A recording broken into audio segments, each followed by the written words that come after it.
एक अजितदादांसारखा नेता गेल्यानंतर 5वा आठवडा निघतोय, पण चर्चा होत नसेल तर हे दुर्दैव आहे.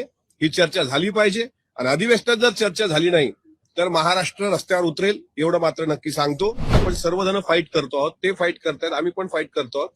म्हणून अदृश्य शक्ती कोणती असेल तर मी तुम्हाला निश्चित सांगतो, व्हीएसआर कंपनीला डीजीसीएनी वाचवण्याचा प्रयत्न केला आणि डीजीसीएला कोण वाचवतंय हे मात्र अद्यापही गुलदस्त्यात आहे.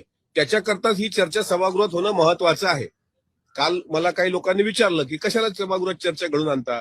म्हटलं तुम्ही मेला असता आणि असं जर मी विचारलं असतं तुमच्या पत्नीला की जाऊ द्या तुमचा नवरा मेलाय आता कशाला चर्चा हे करताय, तुम्ही काय बोलला असता. त्याच्यामुळे असं विचारणाऱ्यांच्या बुद्धीची मला पण कीव येते. एक अजितदादांसारखा नेता गेल्यानंतर 5वा आठवडा निघतोय, पण चर्चा होत नसेल तर हे दुर्दैव आहे.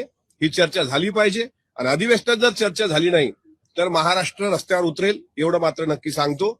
आणि अजितदादासारख्या नेत्यावर ज्या पद्धतीनं अन्याय झाल्याचं दिसतंय, म्हणजे कोणीतरी अदृश्य शक्ती त्या पाठीशी आहे का या शंकेला जागा उरते. नसेल तर सभागृहात चर्चा घ्या, हरकत काय चर्चा घ्यायला.